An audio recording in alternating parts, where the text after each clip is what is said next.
لبيك اللهم لبيك لبيك لا شريك. الحمد لله وحده والصلاة والسلام على من لا نبي بعده. أما بعد فإن خير الحديث كتاب الله وخير الهدي هدي محمد صلى الله عليه وسلم وشر الأمور محدثاتها وكل محدثة بدعة وكل بدعة ضلالة وكل ضلالة في النار. أعوذ بالله من الشيطان الرجيم. بسم الله الرحمن الرحيم.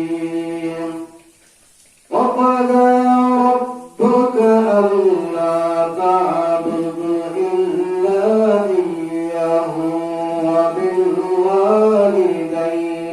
إحسانا. وقال رسول الله صلى الله عليه وسلم: من عمل عملا ليس أمرنا فهو رد. رواه مسلم. أو كما قال عليه الصلاة والسلام. যাবতীয় প্রশংসা মহান আল্লাহ রাব্বুল আলামিনের জন্য, যিনি আমাদেরকে জুমার সালাত আদায়ের জন্য মসজিদে উপস্থিত হতে পেরেছি। এই জন্য শুকরিয়া আদায় করি, বলি আলহামদুলিল্লাহ। দোয়া শান্তি এবং আদর্শ ধারায় বর্ষিত হোক মুহাম্মদ রাসূলুল্লাহ সাল্লাল্লাহু আলাইহি ওয়াসাল্লামের প্রতি। মহান আল্লাহ রাব্বুল আলামিন আমাদেরকে জুমার সালাতে উপস্থিত হওয়ার মতো আল্লাহ তাআলা তৌফিক দিয়েছেন। সুস্থতার সহিত আল্লাহ তাআলার হুকুম ফরজ সালাত আদায়ের জন্য উপস্থিত হতে পেরেছি। পাশাপাশি মহান আল্লাহ রাব্বুল আলামিন ইরশাদ করেছেন যে তোমরা ইবাদত করবে, একমাত্র আমার দাসত্ব করবে। প্রতিটি মানুষের ইবাদত অপরিহার্য করতে হবে। ইবাদতের পাশাপাশি আরো কিছু আনুষঙ্গিক কিছু আমলগুলো আছে, সে আমলগুলো আমাদের আদায় করতে অতীব জরুরি। সে বিষয়ে মহান আল্লাহ তাবারক ওয়া তাআলা ইরশাদ করেছেন: وَقَضَى رَبُّكَ أَلَّا تَعْبُدُوا إِلَّا إِيَّاهُ وَبِالْوَالِدَيْنِ إِحْسَانًا। সূরা বনী ইসরাঈলের 23 নম্বর আয়াতে আল্লাহ রাব্বুল আলামিন ইরশাদ করেছেন: তোমরা, অর্থাৎ আল্লাহ রাব্বুল আলামিন আদেশ জারি করেছেন, আল্লাহ রাব্বুল আলামিন নির্দেশ প্রদান করেছেন, যাহা অমান্য করলে পাপ হবে। সেটা কি?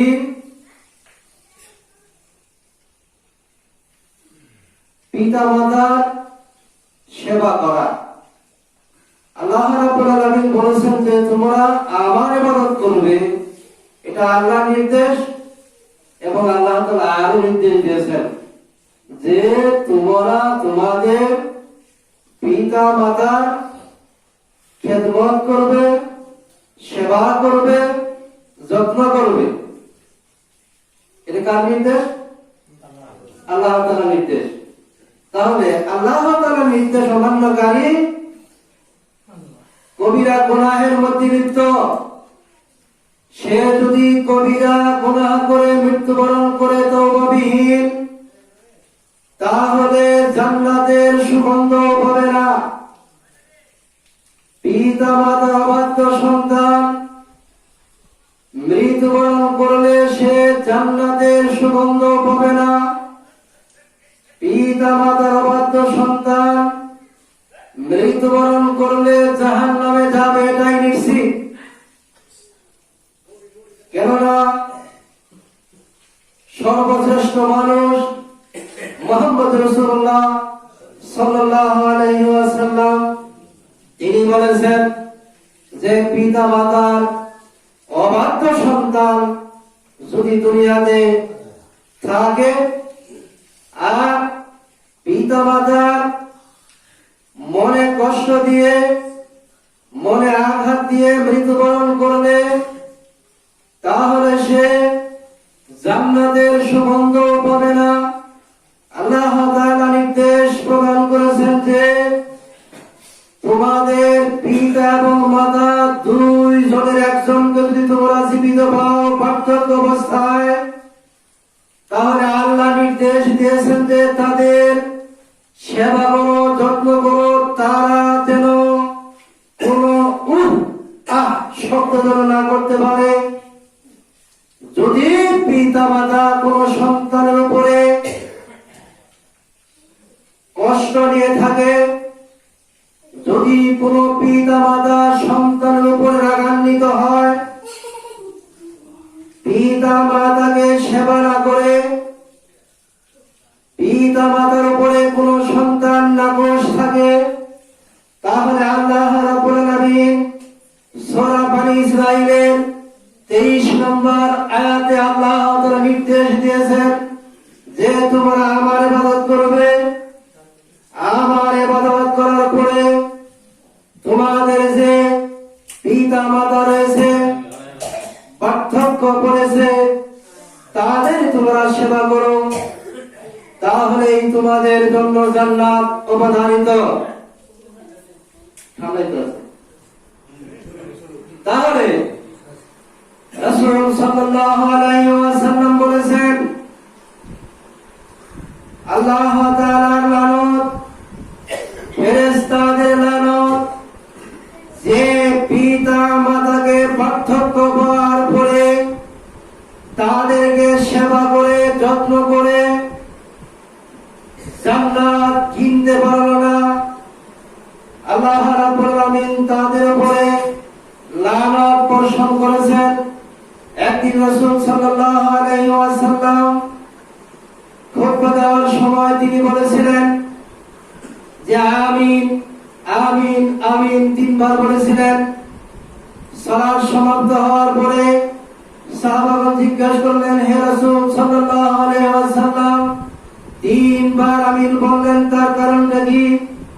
রাসূল সাল্লাল্লাহু আলাইহি ওয়াসাল্লাম বলেন, যে ব্যক্তি মুহাম্মদ সাল্লাল্লাহু আলাইহি ওয়াসাল্লামের নাম শোনার পরেও দরুদ পড়ল না, ওই ব্যক্তি ধ্বংস হোক। তখন নবী মুহাম্মদ সাল্লাল্লাহু আলাইহি ওয়াসাল্লাম বলেছিলেন আমিন, সে ধ্বংস হোক। রমজান মাস পড়ার পরেও যারা রমজানের সিয়াম আদায় করতে পারেনি, তারা ধ্বংস হোক। এরপরে আমিন বললাম এই কারণে, যারা পিতা মাতাকে পার্থক্যে পাওয়ার পরে তাদেরকে সেবা করে জান্নাত কিনতে পারল না, সে ব্যক্তি ধ্বংস হোক। আল্লাহ বলেছেন ধ্বংস হোক, জিবরাইল ফেরেশতা বলেছিলেন ধ্বংস হোক। তখন আমি মুহাম্মদ সাল্লাল্লাহু আলাইহি সাল্লাম বলছিলাম আমিন, আল্লাহ তুমি কবুল করো, তারা যেন ধ্বংস হয়ে যায়। তাহলে কথাটি অতি গুরুত্ব বিষয়। যারা দুনিয়াতে পিতা মাতাকে পাওয়ার পরেও জান্নাত কিনতে পারলো না, সে ব্যক্তি ধ্বংস হোক, সে ব্যক্তি ধ্বংস হোক। আবু হুরায়রা রাদিয়াল্লাহু তাআলা আনহু থেকে বর্ণনা আছে, রাসূল সাল্লাল্লাহু আলাইহি ওয়াসাল্লামের কাছে এক জৈনক ব্যক্তি গিয়ে জিজ্ঞাসা করলেন, হে আল্লাহর রাসূল সাল্লাল্লাহু আলাইহি ওয়াসাল্লাম, এই জমিনের উপরে, পৃথিবীর উপরে, আসমানের নিচে, জমিনের উপরে সবচেয়ে বেশি হক এবং কাকে আমি সেবা করব? রাসূল সাল্লাল্লাহু আলাইহি ওয়াসাল্লাম বললেন, ক্বালা আম্মাকা, তুমি তোমার মায়ের সেবা করবে। সুম্মা ক্বালা, তারপরে বললেন, হে রাসূল সাল্লাল্লাহু আলাইহি ওয়াসাল্লাম, তারপরে আমি কার সেবা করব? রাসূল সাল্লাল্লাহু আলাইহি ওয়াসাল্লাম বললেন, ক্বালা আম্মাকা, তুমি তোমার মায়ের সেবা করবে, মাকে দেখাশোনা করবে। আবার জিজ্ঞাসা করলেন, ক্বালা সুম্মা, আবার রাসূল সাল্লাল্লাহু আলাইহি ওয়াসাল্লামকে জিজ্ঞাসা করলেন, হে রাসূল সাল্লাল্লাহু আলাইহি ওয়াসাল্লাম, তারপরে আমি কার সেবা করব? এবার রাসূল সাল্লাল্লাহু আলাইহি ওয়াসাল্লাম বললেন, তুমি তোমার মায়ের সেবা করবে। কয়বার বললেন? তিনবার বললেন। এক জৈনক ব্যক্তি রাসূল সাল্লাল্লাহু আলাইহি ওয়াসাল্লামের কাছে গিয়ে বললেন যে আমি কার সেবা করব সবচাইতে বেশি হকদার সেবা করার?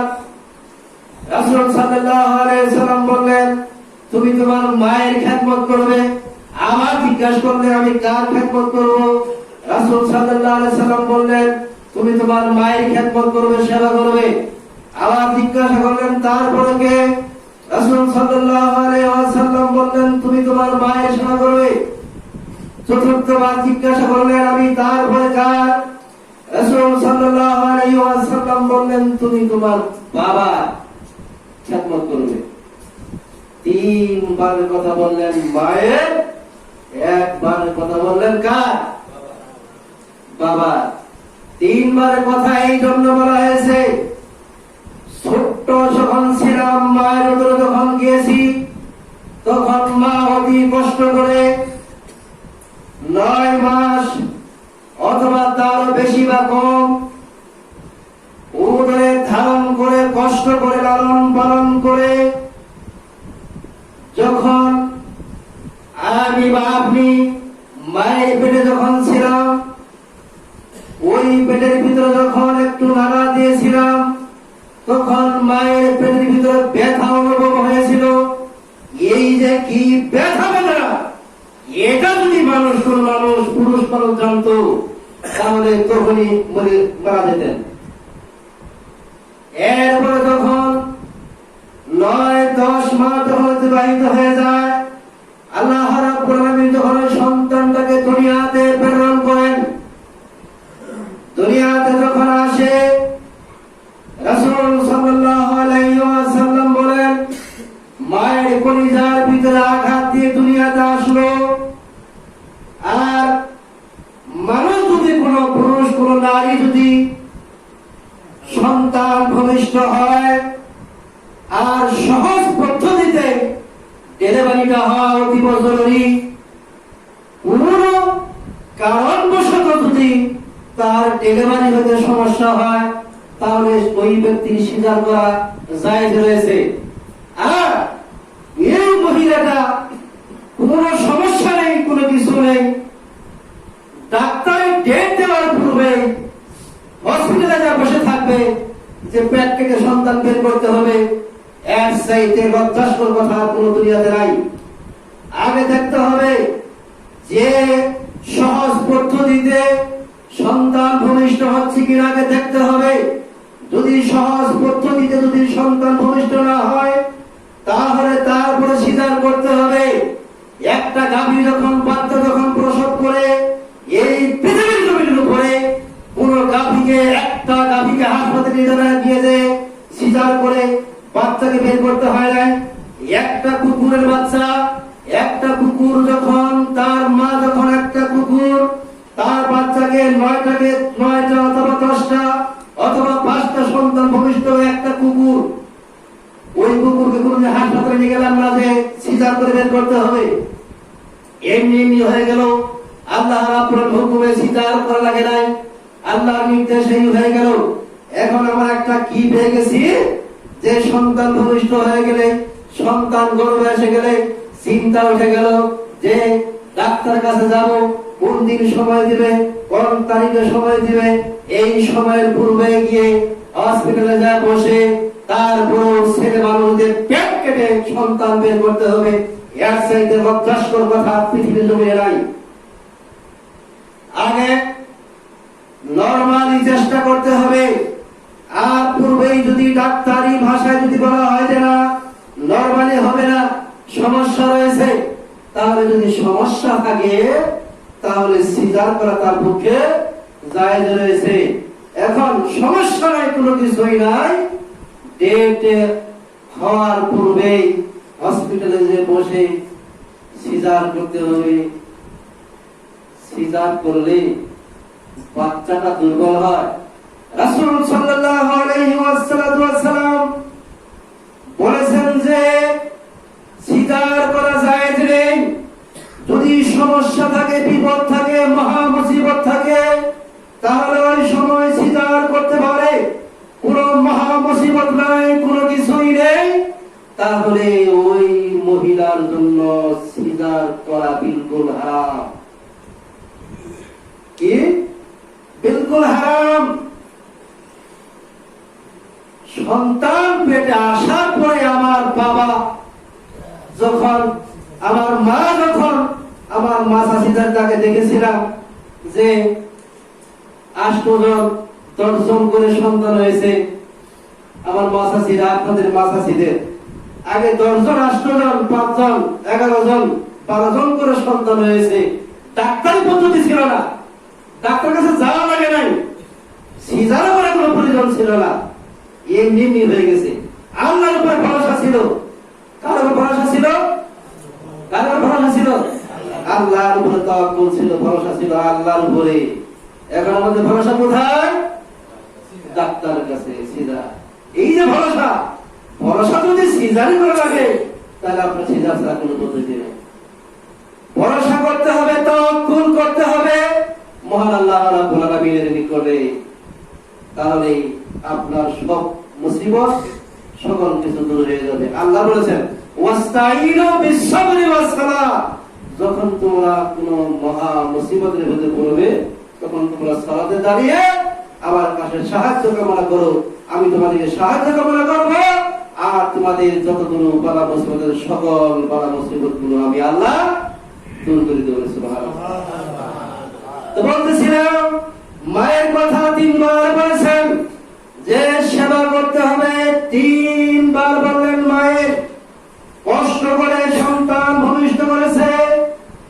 এরপর রাতে যখন ঘুমিয়েছে তখন ওই বাচ্চা বা আপনি যখন পেশাব করে দিয়েছিলেন তখন আপনাকে নদীতে ফেলাই দেয়, ফেলাই দিছে, বিষ খায় মারছে, কথা বলেন না কেন?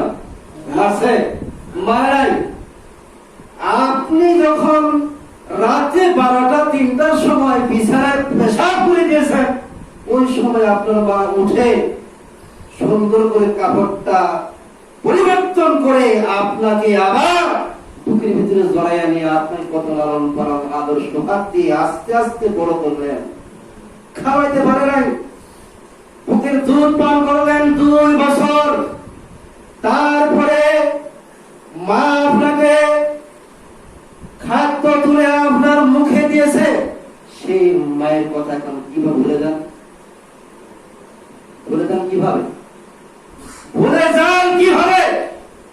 আল্লাহ রাব্বুল আলামিন নির্দেশ দিয়েছেন ইবাদত করবে, ইবাদত করার পরে তোমার পিতা মাতা আছে তাদের তোমরা সেবা করে কবরে তোমরা আসো। এখন যারা আমরা দুনিয়াতে বেঁচে আছি, মাকে কয়দিন দেখেছি বলেন? বলেন, একদিন না। মা যদি আপনার উপরে বেজার হয়ে থাকে, কষ্ট নিয়ে থাকে, কোন জায়গা থেকে এসে যদি আপনি আপনার মা তাহলে দেখবেন মায়ের বুকের ব্যথা বেদনা সব কেটে যায়, একটাও থাকে না। ঠিক না বেটি?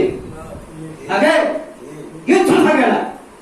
যদি একবার যদি মাকে মহব্বতে অথবা মাকে যদি মা বলে একবার ডাক দেন, তাহলে মায়ের ভিতরে যত ব্যথা বেদনা আছে সব ব্যথা বেদনা দূর হয়ে যাবে, কিচ্ছু থাকবে না।